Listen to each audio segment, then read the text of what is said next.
This session isn't really meant to be specific to San Bruno. It's more of a stepping back in what does San Bruno mean for pipeline safety nationally. So we're going to hear from state regulators, federal regulators, in some of the companies affected. We have 4 speakers today, and we're going to start off with Alan Mayberry, who's the Deputy Associate Administrator for Field Operations for PHMSA. From the federal regulator standpoint, Alan's going to tell us what San Bruno meant for PHMSA.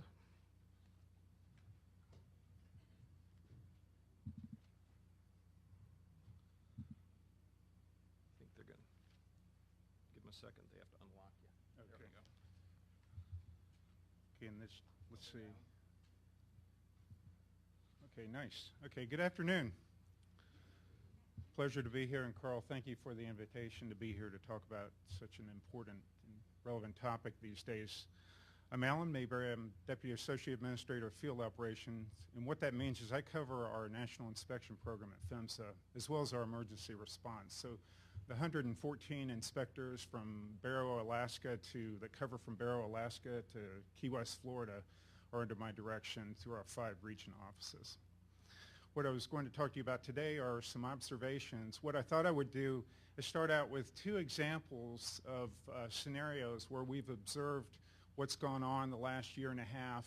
The first based on the incidents themselves, and then the second based on our inspection program, the findings of our inspection program.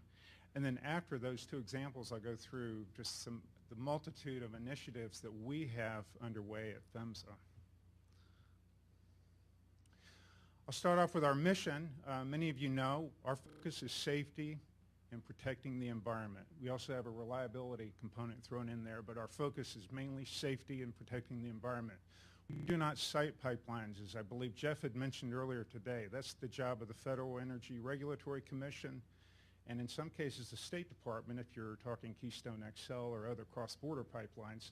But our focus is safety, and on behalf of the 200 plus PHMSA employees, relative to our discussion today, I tell you that we take to heart the incidents that have happened over the last year and a half, and we are committed to applying lessons learned to those incidents, to improve regulations, to improve oversight, to improve performance, and to improve just overall the safety of pipelines, which in turn ensures the reliability of these pipelines. Now, we all come together here with common goals. I think we all have the same interests at heart as far as related to the safety, keeping things clean as far as related to environmental discharge, say with liquid pipelines, and then reliability of pipelines. How we get there, we often have different opinions, and that's necessary, obviously, in many cases through our deliberative process that results in a stronger oversight and stronger safety of pipelines. We all bring different responsibilities to the table. Industry, we look to them. As Jeff had mentioned earlier, we expect industry to operate the pipelines and operate them safely and responsibly. That is their responsibility. We bring to the table the oversight mechanism to enforce the regulations, to improve safety by enhancing the regulations that cover all aspects of the design, construction, operations, and maintenance of these pipelines. And then you have the Congress who funds us, fortunately, and we're hoping to get funded here pretty soon, a bona fide funding, that is, and who also provide guidance to our programs. And then the public, many of whom are represented today and through the webcast, who we rely on for input in our process, in our development of regulations, in our oversight, and we value the input of the public. Based on the incidents over the last year and a half, and it's been a very busy year and a half, I know we often talk about the strong record of the industry, and it does indeed have a strong record, but I'm not here to really just defend the record. In fact, I'm not going to show statistics that show you that pipelines are indeed the safest way to move product to market. But I think these incidents are a reminder that we do need to re-examine our methods, our procedures, and how we do business. Now, I mentioned the 2 scenarios I would bring up. First, let me talk about the incidents. And we're here to talk about lessons learned. So And I've talked about this topic this past summer at our risk workshop, but these are just some observations based on the incidents.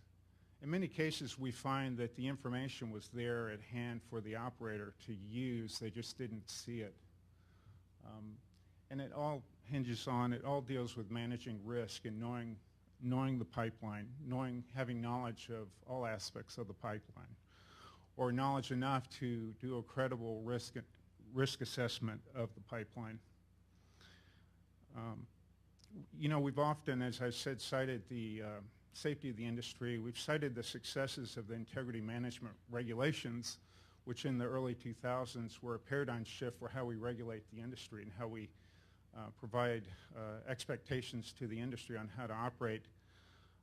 With the advent of those regulations, it provided some flexibility on the part of the operator to manage their pipeline rather than, okay, comply with corrosion part of the reg, comply with the testing part, comply with the various parts for construction. Those are still in effect, but we layered in this whole method of managing the integrity of the pipeline, which needs and acknowledges that every pipeline's different, and you need to apply those differences to how you manage the pipeline. And those differences really are, the focus there is risk and the operating risk, because you know, a pipeline on the North Slope of Alaska has different threats than a pipeline in San Bruno or Allentown, Pennsylvania, or upstate New York. Operators need to know their system risks and apply appropriate measures to mitigate those risks. I may use some jargon for some people who are members of the public, but feel free to ask for clarification. I apologize in advance. I guess it comes naturally with my engineering background, but feel free to ask. There's no dumb question at the Q&A.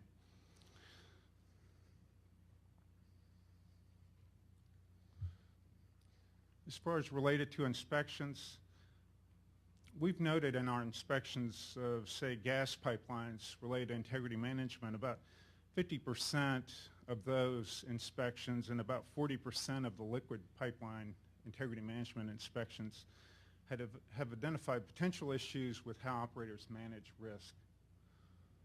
What we've noted is that operators do a fairly good job overall, and I'm speaking overall, the industry collectively, of identifying the most risky segments for integrity assessments, for scheduling inline inspections or hydrostatic tests.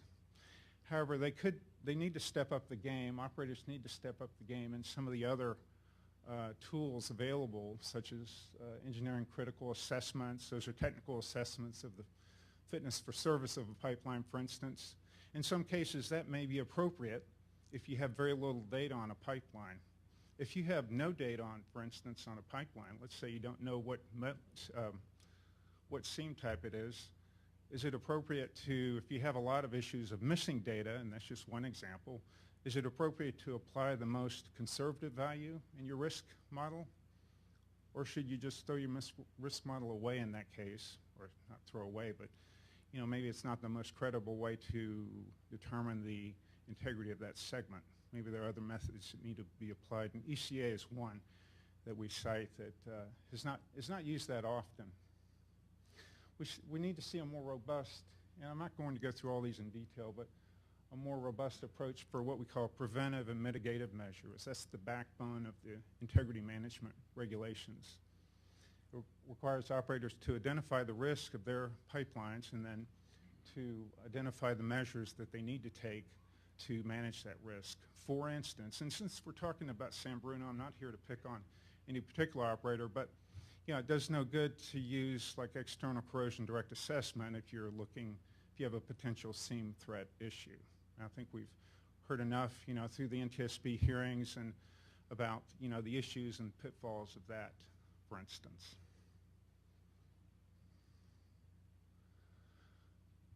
Now, PHMSA has also been subject to critique as well. And there are a number of oversight agencies that provide input to our program and also audit us.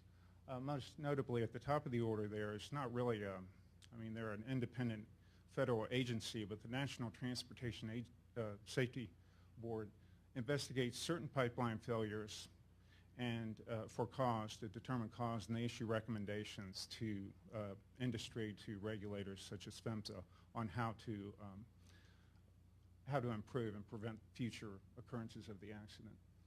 The GAO is a congressional arm that looks for how your tax dollars are being spent and the effectiveness of our program. Currently, well, let me back up. One last thing on NTSB. Of course, San Bruno, and the final report came out at the end of August. NTSB is currently focused on the Marshall, Michigan failure. In fact, currently there's some work going on up at the control center related to just furthering that investigation. We're involved in that.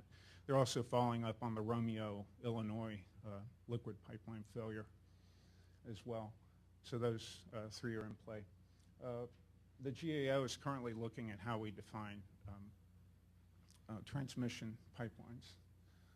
The IG, the DOT IG, that is, the Inspector General, their focus is looking for waste, fraud, and abuse. Currently, we are nearing the end of an audit on our hazardous liquid integrity management program. And then we just kicked off a meeting with the IG on our oversight of control room management.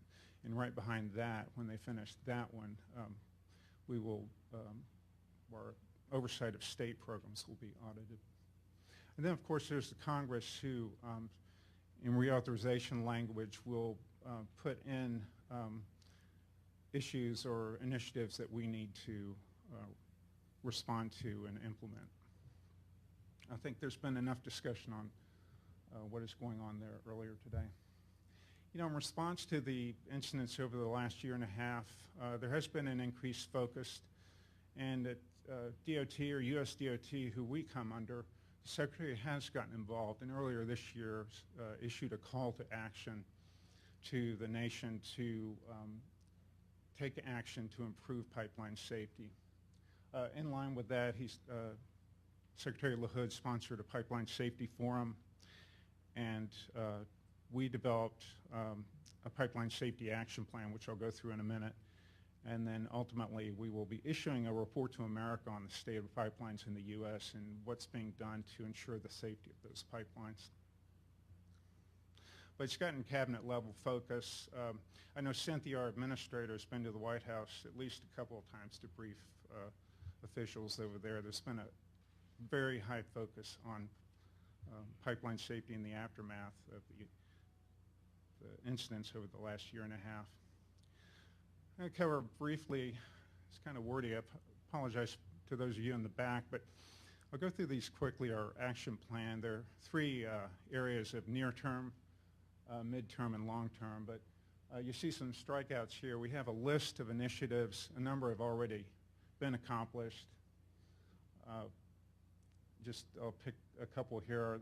The third from the bottom, the pipe seam workshop, and then the risk assessment and records workshop. Those were held in July, and those will provide that information to us as we move forward with our development of future policy and rulemaking.